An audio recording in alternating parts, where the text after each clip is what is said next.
Hey hey hey, balik lagi kita nonton layar tancap, cap cap sekali lagi cap biar mantap. 6 minggu yang lalu, Janice, bos di suatu kantor, lagi pesta ulang tahun.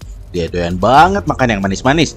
Hampir semua makanan yang tersedia sudah dia cicipi. Wesley Gibson, salah seorang anak buahnya, hadir di situ. Ayahnya meninggalkan keluarga mereka saat Wesley berusia 7 hari. Wesley kadang bertanya-tanya apakah ayahnya pernah melihat ke matanya dan bertanya pada dirinya sendiri apakah dia benar-benar menyayanginya. Ayahnya ternyata seorang perlente, berjas rapi dan masuk ke gedung perkantoran yang mewah.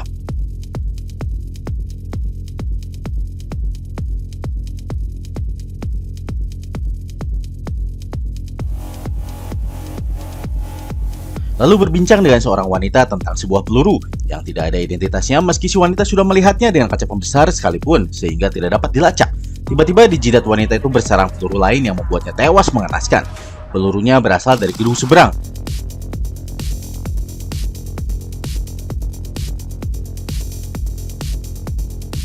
Laki-laki itu lantas mengambil ancang-ancang dan loncat ke gedung seberang lalu sambil melayang-layang mengeluarkan pistolnya dan membunuh para penembak itu dengan mudahnya.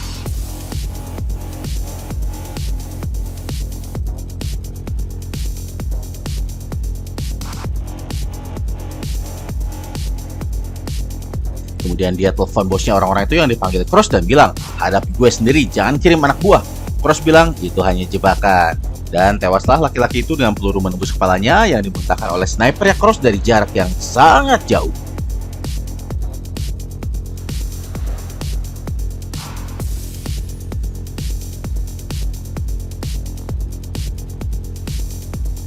Wesley bangun di pagi hari dan mulai diomeli oleh pacarnya yang mengatakan, kapan kita bisa pindah ke apartemen yang lebih mewah bang? Masa tiap pagi dibangunkan oleh suara kereta yang lewat? Ah, gue suka kok suara kereta yang lewat neng, kata Wesley.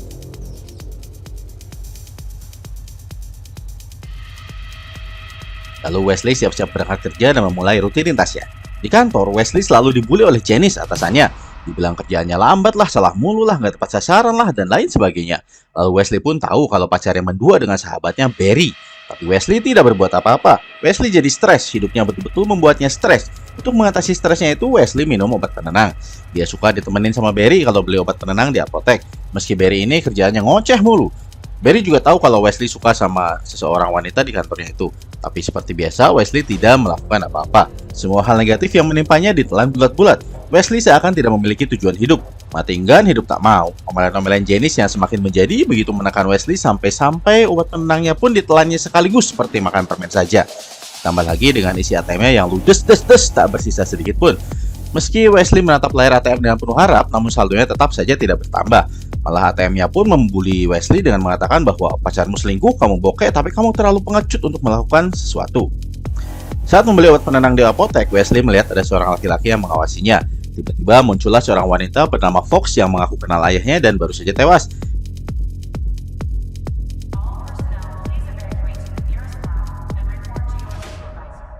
Dia adalah pembunuh bayaran yang jago dan pembunuhnya ada di tempat itu. Ya, Cross, pria yang menatap si Wesley tadi. Lalu baku tembak pun tidak terelakkan lagi. Dengan menggunakan sebuah pistol keren yang berukir, Fox mencoba melindungi Wesley. Peluru Fox melewati ciki-ciki mengincar Cross namun nggak kena.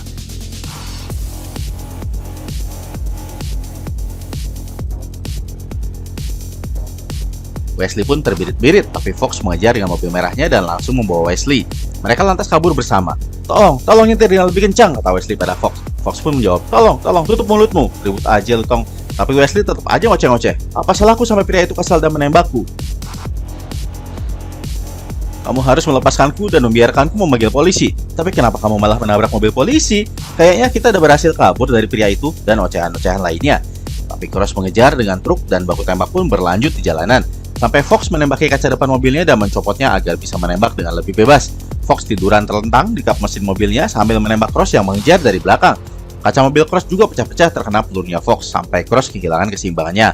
Namun di depan mobil polisi memblokir jalan, tapi mobilnya Fox bisa melompat berjumpalitan melewati mobil-mobil polisi itu. Dengan keahliannya, akhirnya Fox berhasil membawa kabur Wesley.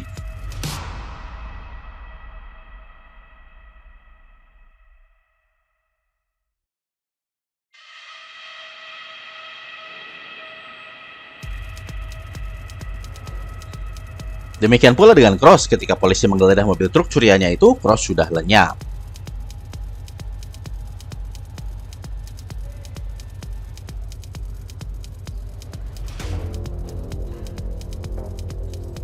Wesley tersadar di suatu tempat dengan orang-orang baru di sekitarnya, ya temannya Fox, yang tentu saja tidak dikenali olehnya.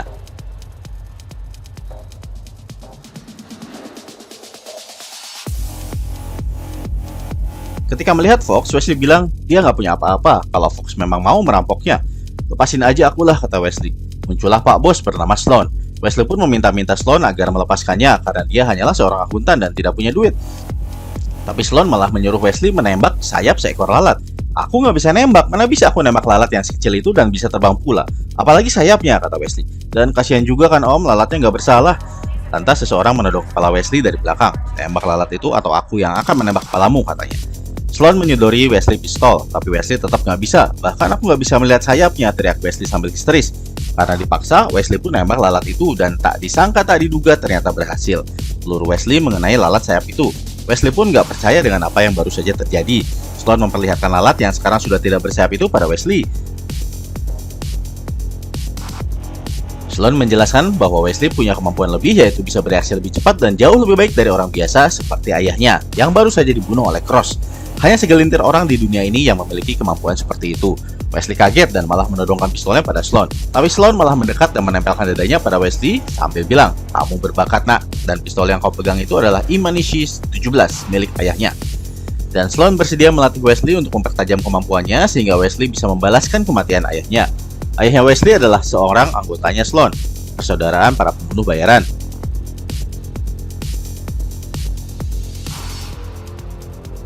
Aset-aset ayahnya pun sudah dipindahkan ke Wesley. Banyak banget, kata Sloan. Sloan bilang ini adalah takdir Wesley untuk bergabung bersama mereka. Wesley kebingungan dan segera meninggalkan tempat itu. Esoknya, Wesley terbangun dan kembali melakukan rutinitasnya. Loh, tapi kok ada pistol di lantai? Lantas Wesley menyembunyikan pistol itu di kloset. Kemudian dia ke ATM dan melihat saldonya. Banyak banget, beneran coy. Dia pun senang bukan kepalang. Di kantor, Barry heran melihat sahabatnya Wesley yang begitu sumringah tidak seperti biasanya. Kamu baik-baik aja, tanya Barry. Ya iyalah, jawab Wesley. Lalu dia menyelidiki kematian ayahnya itu di internet ketika Janice mulai membulinya lagi. Dia bilang penilaian kinerja minggu depan coy. Dan Janice akan membuat penilaian Wesley begitu buruk karena Wesley nggak becus kerjanya. Karena nggak tahan, Wesley pun balik ngomel-ngomelin Janice. Kehidupanmu mungkin kacau Janice, tapi itu tidak membuatmu punya hak untuk menghina-hina orang lain.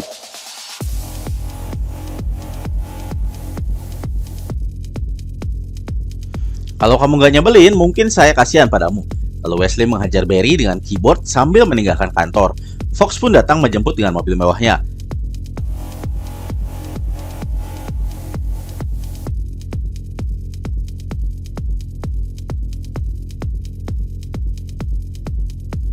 Mereka pun pergi ke suatu tempat rahasia, yaitu ke markas gerombolan itu yang berkedok pabrik tekstil kuno. Dan Sloan pun menjelaskan semuanya. Di situ ada pabrik yang menenun kain. Wesley berpikir pabrik itu adalah samaran. Kalian semua kan katanya pembunuh, bukan tukang jahit baju hangat kan? Ayolah, latih aku jadi seorang pembunuh. Aku nggak bisa balik lagi ke kehidupanku yang lama. Aku sudah meninggalkannya, seru Wesley.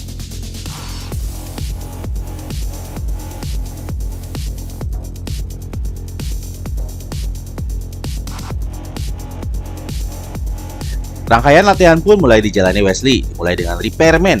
Wesley nanya, apa yang kamu reparasi? Lalu repairman menyuruh Wesley menaruh tangannya ke belakang lantas diikat. Fox pun nanya, kenapa kamu kesini? Wesley bilang, lah gimana? Kan kamu yang mengajakku kesini. Repairman mulai memukuli Wesley sampai bersimbah darah dan tidak sadarkan diri. Lalu setelah Fox menyiram Wesley agar sadar, giliran The Butcherman yang ngejain Wesley dengan pisaunya. Butcherman menyuruh Wesley menusuknya, tapi Wesley nggak mau karena itu akan melukai Butcherman. Butcherman lantas mengejek-ngejek Wesley kalau dia pengecut. Bukan, aku bukan pengecut, balas Wesley. Iya pengecut. Bukan, iya, bukan, iya. Lalu jelek, Wesley nggak sadarkan diri lagi.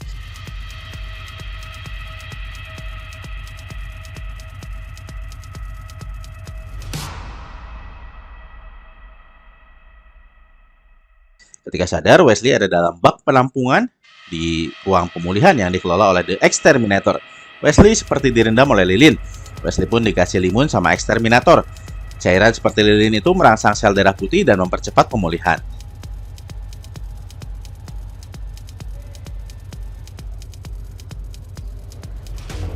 Setelah pulih, giliran The Gunsmith yang melatih Wesley. Gunsmith tahu lebih banyak soal senjata dari siapapun dan dia akan mengajari Wesley cara menggunakan senjata dengan benar. Lalu sasaran tembaknya yang mirip manusia mendekati mereka. Wesley mendekatinya dan megang-megang sasaran itu. Sasarannya tampak real, sampai-sampai Wesley terkagum-kagum saking realnya. Ternyata benar-benar mayat betulan cuy. Wesley pun ngomel-ngomel, kita nggak boleh menembaki mayat ini guys. Dan Fox menembak mayat itu di jidatnya.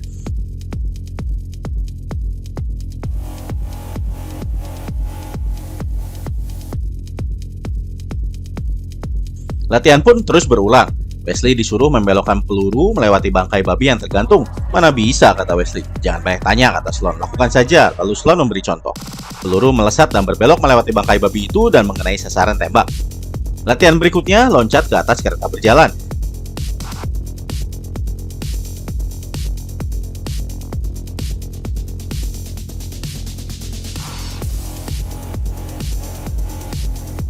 Saat kereta mau melewati terowongan, Wesley malah lari ke arah yang berlawanan, padahal tinggal diarah aja. Dan Wesley tiba-tiba bangun lagi di ruang pemulihan. Korbannya Cross bertambah, salah satu anggota pembunuh itu tewas bersimbah darah. Sloan pun tampak kesal, karena satu persatu anggotanya dibantai oleh Cross. Fox menyuruh Wesley untuk menangkap alat penenun tajam di mesin kain itu. Maksud lo, kenapa nggak kau tembakan peluru saja ke kepalaku, kata Wesley. Wesley lantas mencoba, itu saja tidak berhasil dan Wesley tangannya malah terluka. Wesley marah-marah dan bilang kalau dia sudah siap karena bisa nembak sayap lalat itu. Tapi Sloan bilang, kamu siap kalau Fox bilang begitu. Di ruang pemulihan, The Exterminator bilang pada Wesley kalau ayahnya Wesley dulu suka menggunakan tikus untuk membawa peledak. Satu tikus saja bisa membuat daya ledak yang besar, apalagi 1000, kata The Exterminator.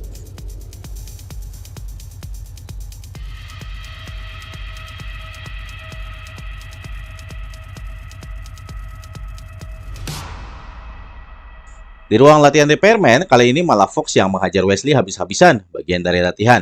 Dan nanya-nanya kenapa Wesley datang ke situ. Pertanyaan yang selama ini ditanyakan olehnya. Kenapa aku datang ke sini? Aku ingin menghajarmu, suruh Wesley sambil mencoba memukul Fox, tapi nggak kena. Setelah babak belur, akhirnya Wesley bilang kalau dia ada di situ karena dia nggak tahu siapa dirinya. Kamu ingin tahu siapa dirimu? Tanya Sloan. Sloan membawa Wesley ke kamar ayahnya. Sloan bilang salah seorang anggotanya membelot. Cross namanya, lantas membunuh ayahnya Wesley, menembaknya dari belakang di atap gedung.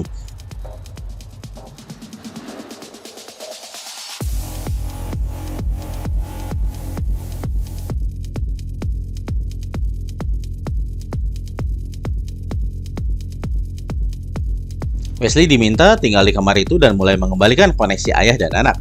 Wesley pun mulai melihat foto-foto yang ada di situ, senjata, baju, dan lain sebagainya. Wesley bertekad membunuh pria yang mengkhianati geng itu dan membunuh ayahnya. Wesley bersemangat untuk berlatih lebih giat lagi.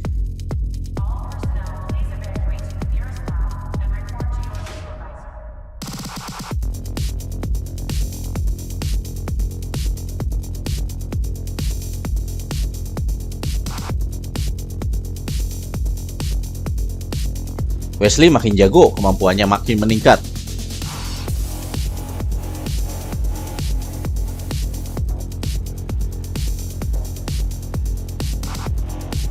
Repairman dan Butcherman pun bisa dihadapinya dan ditumbangkannya.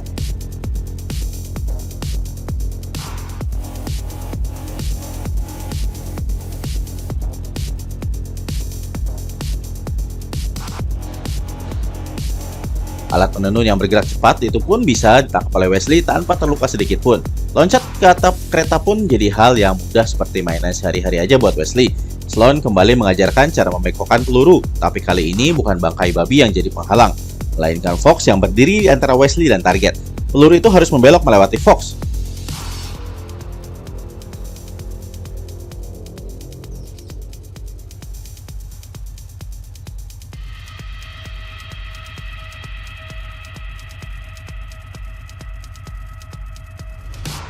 Awalnya Wesley ragu, namun akhirnya berhasil. Peluru berbelok melewati kepalanya Fox dan mengenai sasaran di belakang. Wesley harus ditekan sampai ke batas maksimal, karena itu Wesley diterima di perkumpulan pembunuh itu. Sloan pun lantas menjelaskan kalau target pembunuhan akan tertulis di atas kain yang ditenun oleh mesin tersebut dalam bentuk kode. Kata Sloan, pembunuhan mesti dilakukan untuk menjaga keseimbangan. Sloan mengajarkan Wesley untuk membaca kode yang dikeluarkan oleh mesin tenun itu. Perintah membunuh ini harus dilaksanakan.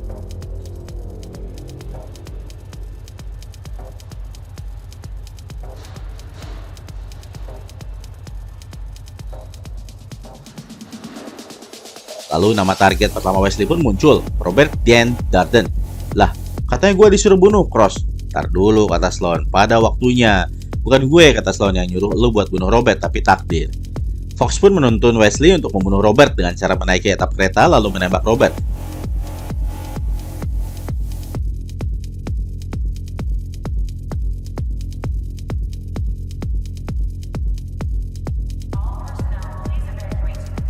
Yang sedang duduk di ruang meeting suatu gedung yang akan dilewati oleh kereta itu. Tapi tidak semudah itu bagi Wesley untuk membunuh seseorang yang tidak dikenalnya sama sekali karena disuruh oleh sebuah mesin tenun. Namun Fox lantas mempengaruhi Wesley. Dia bilang, membunuh satu bisa menyelamatkan 1000 orang lainnya. Fox bercerita tentang seorang gadis kecil yang orang tuanya dibunuh oleh seorang penjahat bernama Max. Padahal mereka adalah aparat yang sedang membongkar kasus persekongkolan yang besar. Jika saja Max dibunuh sebelumnya, maka gadis kecil itu nggak akan jadi yatim piatu dan kasus persekongkolan yang besar itu bisa dibongkar dan keadilan akan berdiri di muka bumi ini. Ya, Wesley berhasil membunuh Robert dengan baik. Dengan peluru bengkoknya, Wesley menghabisi nyawa Robert. Meskipun setelahnya perasaannya nggak enak. Misi berikutnya adalah seorang mafia kaya yang sedang menaiki limusinnya sambil merokok. Wesley mengikutinya lantas melepaskan tembakan, tapi ternyata mobilnya anti peluru. Si mafia malah melet-melet ngejekin Wesley. Lalu Wesley melihat asap rokok keluar dari sunroof mobil itu. Wesley pun punya ide untuk membalikan mobilnya ke atas mobil mafia itu sambil menembak dan mengucapkan permintaan maaf. Lalu misi demi misi berikutnya pun berhasil dilakukan dengan baik oleh Wesley. Ketika sampai ke apartemennya, Wesley menemukan Barry lagi di situ. Lalu pacarnya Wesley ngomel-ngomel lagi. Tapi Wesley tidak melayaninya dan pergi ke kamar mandi untuk pipis. Lalu datanglah Fox pura-pura jadi pacar barunya Wesley dan pamer kemesraan yang sangat panas di depan pacar Wesley itu sampai dia sedih berkaca-kaca.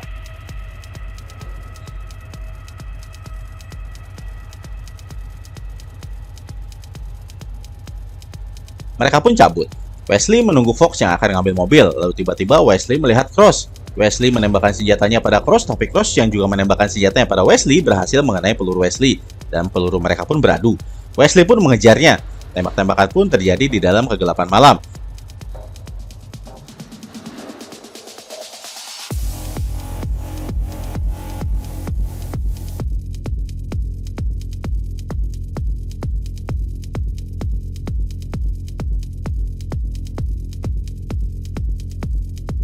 Namun tanpa sengaja Wesley malah membunuh The Exterminator yang membuatnya kaget karena tiba-tiba muncul di belakangnya.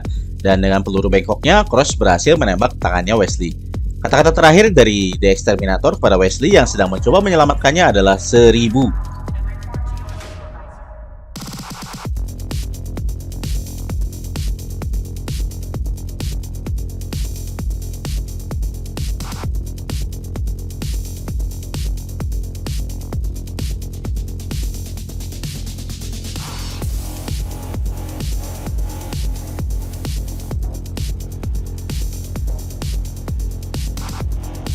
Kembali lagi ke ruang pemulihan, Wesley mengeluarkan peluru dari tangannya. Wesley lantas menemukan bahwa peluru itu dibuat oleh Peckwarsky yang bekerja di sebuah biara di bagian timur Moravia. Tempat geng pembunuh itu dibentuk untuk pertama kalinya dulu. Tidak seperti biasanya, pelurunya Cross bisa dilacak. Wesley berkesimpulan kalau Cross menantangnya untuk datang ke tempat itu. Tapi Fox bilang kalau itu jebakan. Wesley pun bersikeras ke tempat itu sendiri, dan Sloan merestuinya. Ternyata nama Wesley muncul di mesin tenun kain itu. Sloan pun memberikannya pada Fox dan menyuruh Fox untuk menghabisi Wesley. Dengan berat hati, Fox menerima misi itu.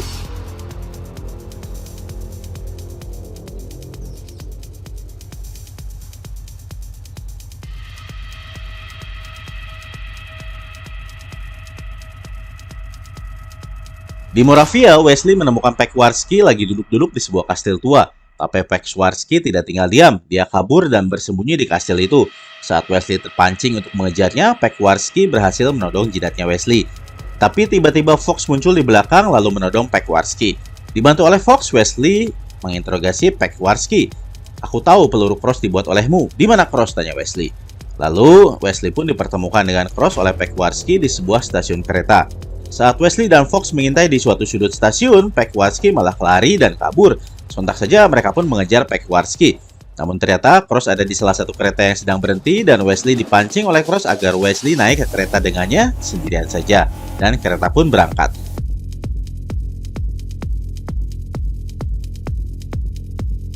Tapi Fox mengikutinya dengan mobil rampasan dan mengikuti kereta itu. Wesley mengincar Cross di dalam kereta itu. Beberapa kali Cross dan Wesley saling menembak, namun peluru mereka selalu beradu. Saat Cross berhasil mencekik Wesley dari belakang, Fox yang mengikuti dengan mobil melepaskan peluru ke arah Cross. Selamatlah Wesley.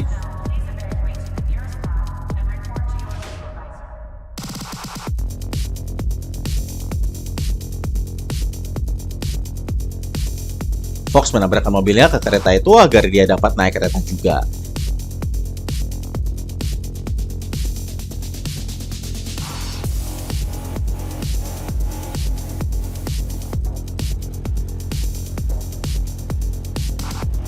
Sampai kereta yang mereka tumpangi berhenti darurat dan terjatuh ke jurang. Saat itu Fox sudah berhasil menaiki kereta tersebut. Dalam keadaan genting begitu, pertarungan terus berlanjut sampai suatu ketika Wesley hampir terjatuh ke jurang dan ditolong oleh Cross.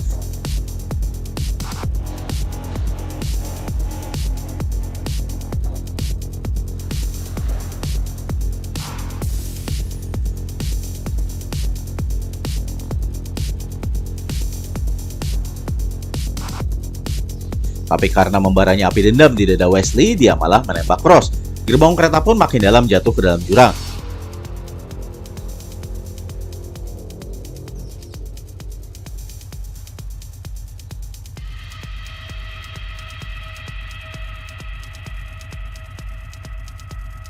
Saat sekarat, Cross memberitahu Wesley bahwa dia adalah ayahnya dan semua yang dikatakan oleh Sloan beserta gengnya itu adalah kebohongan.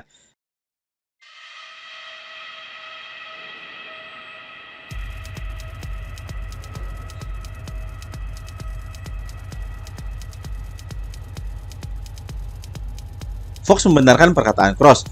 Wesley ternyata dimanfaatkan oleh gengnya Sloan untuk memburu Cross karena dia adalah satu-satunya orang yang tidak mungkin dibunuh oleh Cross. Dan Fox pun menjalankan misinya untuk membunuh Wesley. Tapi Wesley berhasil meloloskan diri. Wesley tersadar di suatu apartemen dengan Peckwarski ada di situ. Itu adalah apartemennya Cross yang selama ini mengawasi Wesley di apartemen seberang. Peckwarski ternyata adalah teman baik Cross. Cross mencoba membunuhku, kata Wesley. Lantas Peckwarski menjelaskan bahwa selama ini Cross berusaha menyelamatkan Wesley dari Sloan.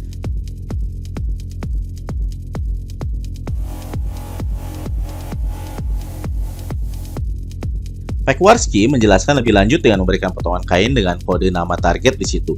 Sloan memanfaatkan geng itu untuk kepentingannya sendiri. Di potongan kain itu tersetak kode nama Sloan, dan Sloan menutupinya dari semua orang. Cross mengetahuinya sehingga dia diburu oleh Sloan.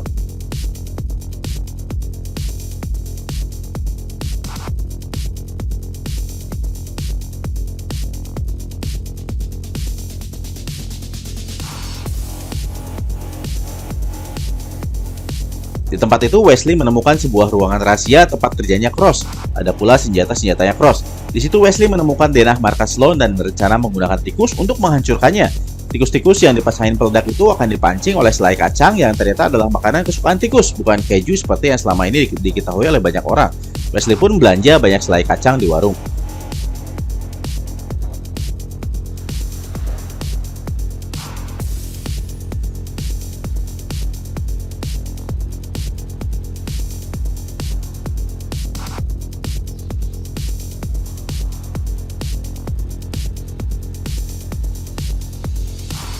Lalu Wesley mendatangi markas Sloan dengan membawa truk sampah berisi tikus berbahan peledak di punggungnya.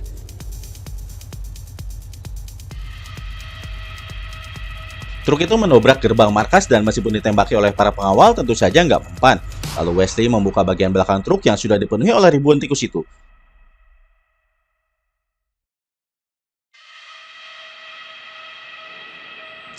Tikus-tikus tersebut menyebar masuk ke tiap pelosok markasnya Sloan dan bang! Meledaklah tikus-tikus itu dengan meledakkan barang-barang dan orang-orang di sekitarnya. Masuklah Wesley menyerang di tengah-tengah ledakan itu dan menembaki orang-orang.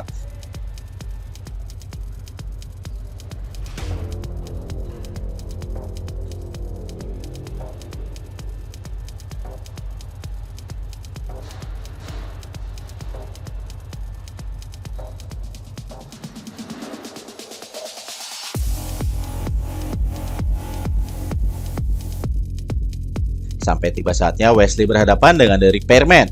The Repairman pun tewas di tangan Wesley.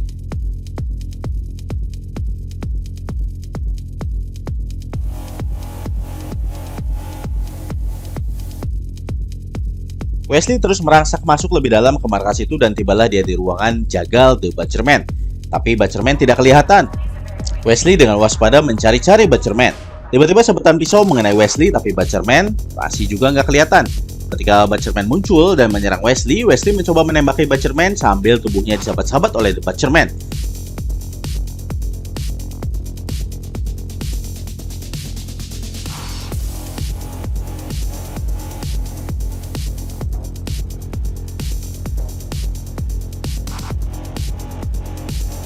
Namun akhirnya Wesley berhasil mengakhiri hidupnya Butcherman. Setibanya di ruangan Sloan, Wesley dihadang oleh anak buah andalannya Sloan.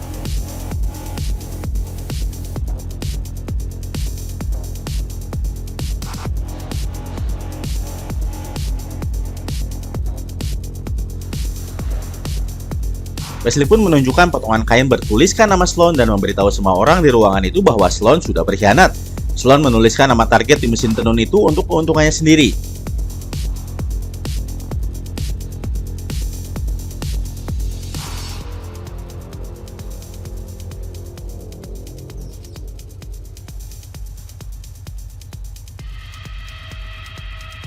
Akhirnya Sloan ngaku bahwa nama semua orang di ruangan itu sudah muncul di kain tenun, sambil menyerahkan potongan kertas berisi nama mereka satu persatu.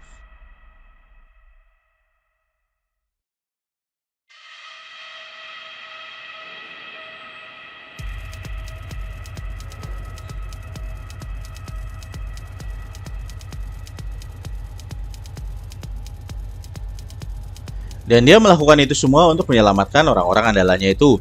Dan lihatlah sekarang, kita jadi lebih kuat dari sebelumnya kan, kata Sloan. Jadi sekarang pilihannya cuma dua.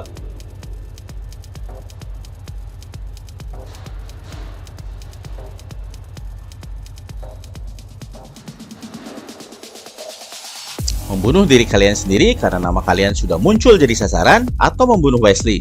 Lalu Sloan cabut. Ketika yang lainnya berpikir dan kemudian memilih membunuh Wesley, Fox menembakkan peluru bengkoknya dan membunuh setiap orang di sana kecuali Wesley.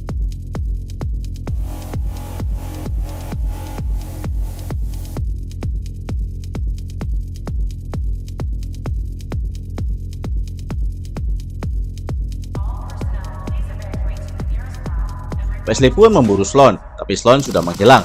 Wesley meninggalkan tempat itu dengan gontai.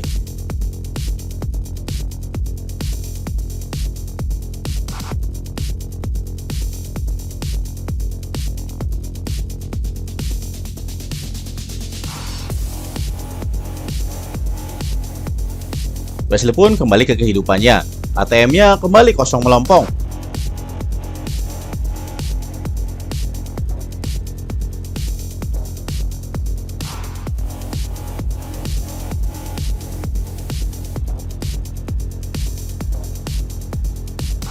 Di tempat kerjanya, Wesley yang sedang googling di Yahoo tentang siapa dirinya didatangi oleh Sloan yang hendak membunuhnya. Sloan mengendap-endap mendekati Wesley dan menodongkan pistol ke kepalanya. Tapi ternyata itu bukan Wesley dan hanya jebakan. Lalu bang, peluru menembus kepalanya Sloan. Peluru tersebut ditembakkan oleh Wesley dari jarak yang sangat jauh melewati berbagai rintangan, termasuk lubang donat yang akan dimakan oleh Janice.